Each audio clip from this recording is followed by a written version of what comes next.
suivre en toute intimité le retour de Clément Grenier. Ivan Gourcuff, oh parfait pour Clément Grenier. Et le but lyonnais, il n'avait plus marqué depuis le match contre Nantes, Clément.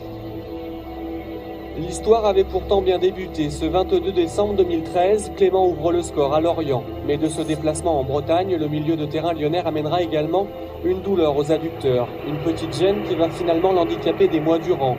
Car depuis, Clément a certes joué, marqué, mais il a surtout pleuré. Des larmes le 6 juin dernier quand la Coupe du Monde au Brésil s'est éloignée. Des larmes aussi le 21 août à Gerland quand ses adducteurs ont lâché. Aïe aïe aïe aïe aïe. C'est quoi? Il a mal où? Ah, c'est adducteur. Hein.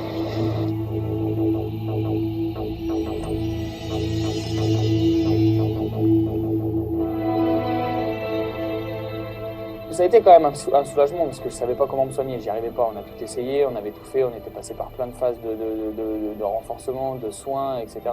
Ça n'avait pas fonctionné, donc voilà, il fallait franchir le palier, et le palier c'était de se faire opérer. Donc quand est-ce que je vais aller me faire opérer, je le savais pas, j'attendais juste un déclic et à ce moment-là, voilà, où contre Astra je rentre et je me fais mal, et ben tout de suite le soir même je savais que j'allais me faire opérer voilà, dans les jours qui venaient.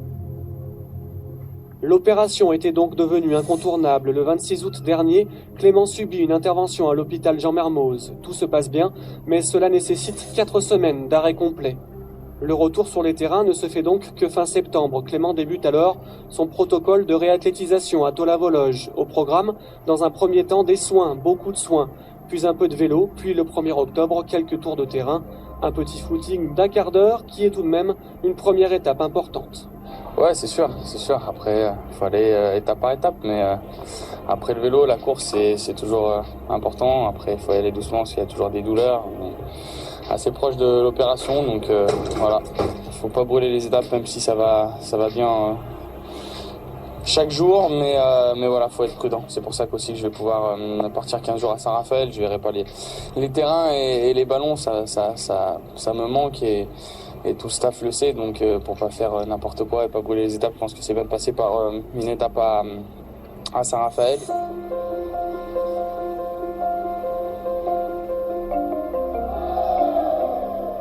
La Côte d'Azur pour éviter les tentations. À première vue, le choix peut paraître surprenant, mais une fois sur place, au CERS de Saint-Raphaël, on constate rapidement que Clément est bien là pour travailler. Aux côtés de footballeurs, Olivier Giroud ou Frédéric Samaritano de la Auxerre, ou avec des anonymes, Clément souffre, transpire, pour revenir. Voilà, on lève pas du tac, voilà.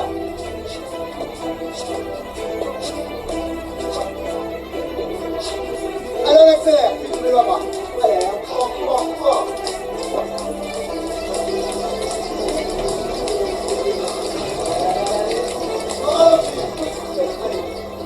Olive, je le connais un petit peu plus que Fred, même si Fred, j'ai appris à le connaître pendant cette période de soins. Mais voilà, je pense que c'est toujours bien de pouvoir échanger de ce qui se passe dans les clubs, de ce qui se passe un petit peu partout. Et puis, au-delà des sportifs aussi, il y a des gens qui sont là pour se faire soigner. Malgré une blessure, il faut savoir relativiser parce qu'il y a des personnes qui sont là, malheureusement, qui n'ont pas le même quotidien que nous et qui doivent se soigner aussi. Donc voilà, c'est important, c'est intéressant, je trouve, de pouvoir échanger avec eux.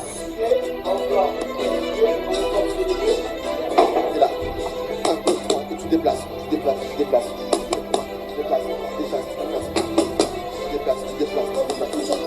bouge pas, Au revoir.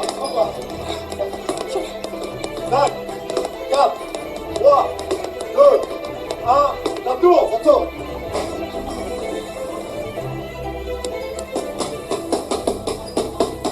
5, 4, 3, 2, 1, ça tourne.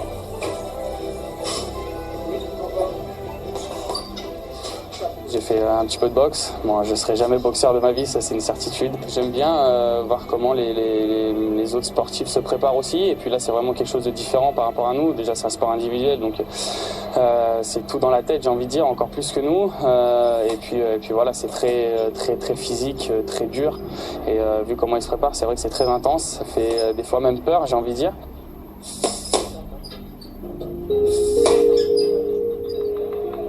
De façon ludique donc, Clément a bossé dur à Saint-Raphaël, 1h30 quotidienne en moyenne de travail foncier, puis de la kiné et de la balnéo pour se renforcer. Avec la poussée d'Archimède, en fait, on n'a pas tout le poids du corps qui repose sur les membres inférieurs, ce qui fait qu'on peut faire du travail de course un peu plus intensif, etc. Et on a la résistance de l'eau qui fait qu'on peut en plus faire du renforcement. C'est-à-dire qu'en faisant bouger les membres dans l'eau, avec la résistance de l'eau, on a cette résistance qui donne du renforcement un peu plus important. Voilà. Et il y a la chaleur qui apporte aussi un relâchement musculaire, ça favorise les étirements. C'est très intéressant la balnéo pour ça.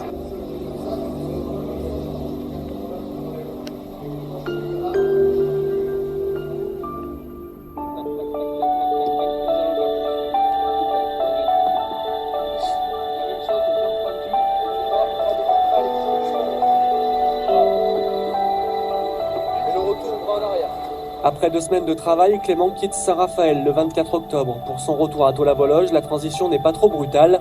Le Lyonnais retrouve un arrière-goût de Côte d'Azur. C'est en effet sous le soleil et les pieds dans le sable qu'il peaufine sa condition. Une dernière séance sans ballon, puis le 3 novembre, enfin, Clément retouche la balle et entrevoit le bout du tunnel. Ça fait énormément de bien de toucher le ballon. Après, c'est vrai que je suis encore dans une phase de réathlétisation, donc c'était plus le plus important, c'était de bien travailler sur les appuis. Les appuis dans l'axe et les appuis latéraux. Et puis voilà, retoucher le ballon, c'est un petit peu le bonus, la cerise sur le gâteau, j'ai envie de dire. Et puis ils savent que j'ai besoin de ça pour continuer d'avancer. Il faut faire attention parce que c'est une blessure très vicieuse. Du jour au lendemain, on peut ressentir des douleurs. Donc voilà, faut être patient. Voilà, on n'en a pas trop fait ce matin. Il va falloir être assez prudent. Mais oui, je suis dans mes objectifs. Après, c'est vrai qu'actuellement, j'ai pas trop de douleurs. J'ai encore quelques gènes, mais c'est normal. J'en aurai toujours, j'ai envie de dire. Donc voilà, il faut bosser pour en avoir le moins possible, mais oui, ça va aller.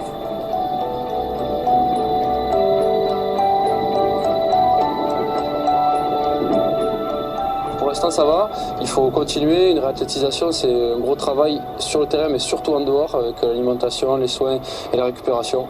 Donc voilà, il y a juste à mettre tous les éléments dans le bon sens et il n'y aura pas de souci. On va lui imposer une bonne charge d'entraînement et lui permettre d'intégrer, pourquoi pas, voilà, si tout va bien, le groupe à l'entraînement la semaine prochaine, voilà, au retour du repos. Voilà.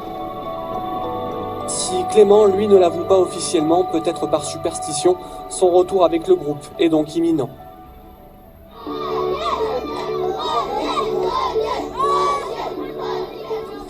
Le 12 novembre, le jour de l'échéance évoqué par Dimitri Farbos, l'entraînement de l'OL est délocalisé sur les installations du FC Lyon. Derrière les grillages, beaucoup de jeunes licenciés et quelques journalistes venus recueillir les premières impressions de Clément, car le milieu de terrain de l'OL est bel et bien sur la pelouse avec ses partenaires. Ouais, bien sûr, ça fait plaisir de refouler la pelouse, de faire un petit peu des jeux, d'avoir un petit peu de compétition, c'est ce qui manque toujours et c'est ce qui me manque énormément. Et puis en plus, on est à l'extérieur de Tola-Vologe, on est venu voir un club lyonnais, donc voilà, quand on voit les enfants heureux, ça donne encore plus de plaisir. Je me suis très bien senti, après c'était très court, mais je me suis bien préparé en salle et puis on est venu ici, donc le terrain était un petit peu gras, ça a permis de tester mes adducteurs et pour l'instant ça a tenu, donc je suis content. Clément s'entraîne donc de nouveau avec ses coéquipiers. Le retour à la compétition est donc imminent. Mais une chose est sûre, il ne brûlera pas les étapes. En attendant donc de retrouver les joies du haut niveau, il savoure déjà le plaisir simple mais essentiel à ses yeux d'être à nouveau sur une pelouse. Bien sûr que le haut niveau me manque, mais avant d'arriver au haut niveau, on passe par des phases, j'ai envie de dire, de transition où on travaille au quotidien. Et c'est dans ce quotidien-là que oui, les petits jeux, la petite compétition, les petits jeux un peu... Des fois on fait des jeux, ça n'a aucun rapport avec le haut niveau, mais je veux dire, il y a un petit peu de compétition, ça me permet de retrouver l'envie et de travailler sereinement et à se poser moins de questions, parce que quand on a mal, on a toujours des doutes et on se dit mais comment je vais m'en sortir, et actuellement c'est un petit peu le cas, parce que des fois j'ai des douleurs, et ces petits jeux en fin de séance ou avant les séances, ou des petites choses comme ça, permettent d'évacuer aussi de l'esprit la douleur, et c'est comme ça qu'on peut aussi avancer dans la progression.